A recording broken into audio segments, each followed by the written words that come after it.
Hi. Black holes. We've all heard of them, and I don't just mean that mysterious place where all your loose change seems to disappear to, otherwise known as your children.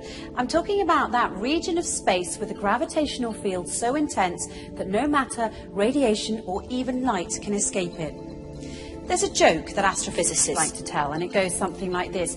A star walks into a black hole, but it doesn't seem phased. The black hole turns to the star and says, "Sir, I don't think you understand the gravity of this situation."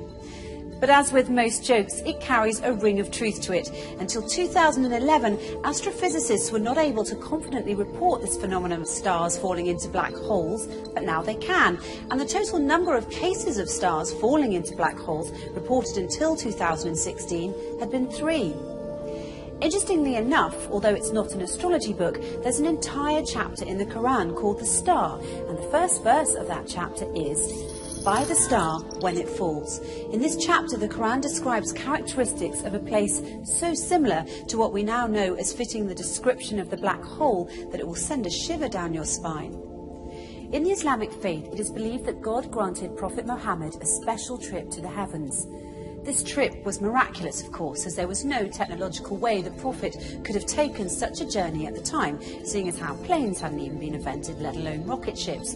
Nonetheless, if you study this miraculous night journey closely, you'll find that there are many clues to prove that this incredible journey did indeed occur. Not only that, where it took place turns out to be of great interest too, because astonishingly enough, the description of the area the Prophet ascended to matches the characteristics of what we now know about the black hole.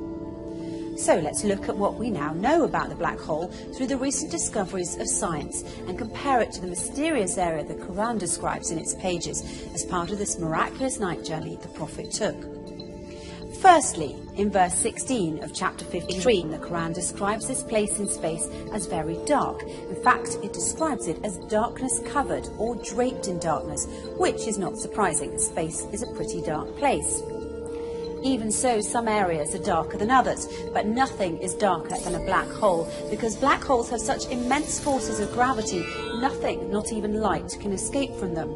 That's why they're black. And because they're black, they are veiled from direct observation. They nevertheless reveal themselves indirectly, as scientists have special tools that can help them see how stars that are very close to black holes act differently than other stars because of the immense force of gravity that black holes have, and this helps them identify the location of black holes. Secondly, according to the Quran, when ordinary people look at this dark area in space, they can't see it directly as their eyes bypass or surpass the boundary of this area, and they only see beyond it or around it. It's almost as if this area behaves as a lens. Science, it turns out, has a term for this. It's called gravitational lens. Let's take a closer look. Normally we think of light travelling in straight beams, but near a black hole, the powerful force of gravity bends and warps rays of light around it, creating a visual imprint on the surrounding material. Astrophysicists have proved that a black hole bends light to act like a cosmic magnifying glass, giving astronomers a view of an even more distant galaxy behind it. And this, my friends, is what we call a gravitational lens.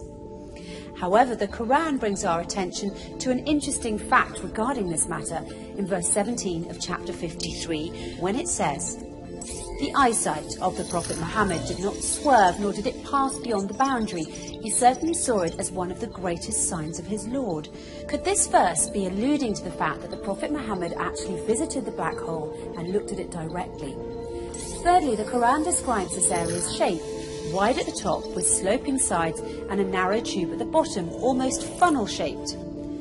In verse 14 of chapter 53, when it says, "By the finite jujube tree," it is likened to the shape of a jujube tree, which fits the same description as the one I just mentioned. A black hole makes such a deep dent in space-time, and that's why it appears to look like a funnel. Despite the black hole's effects on the movement of matter and its tremendous suction power, the black hole's space-time dent remains hidden behind its event horizon, and it's always surrounded by an area which does not allow light to escape and therefore cannot be directly observed. And fourthly, once again, in verse 14 of chapter 53, by the finite jujube tree, the Quran reveals that this area is finite. So how does this claim stack up with the science?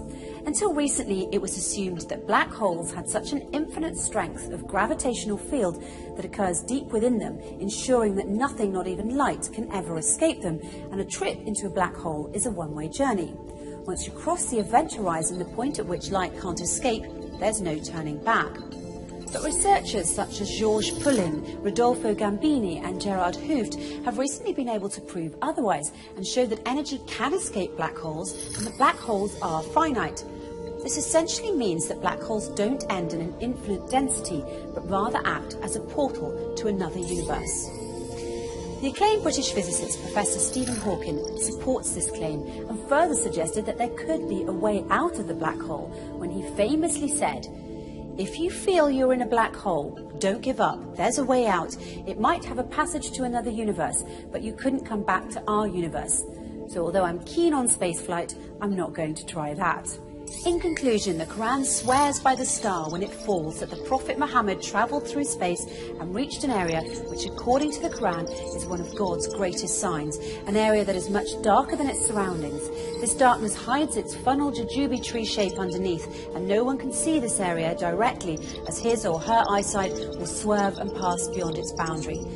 Finally, we're told that this area is finite and a portal to another universe. So it would seem that the Quran and astrophysicists agree, as the way in which the Quran describes this mysterious area matches what we now call the black hole. However, the Quran takes it one step further by asserting that it is, in fact, a portal to heaven, a claim which science has yet to prove. But if past experience is any indication, it's only a matter of time before science catches up to the scientific miracles already contained in the pages of the Quran.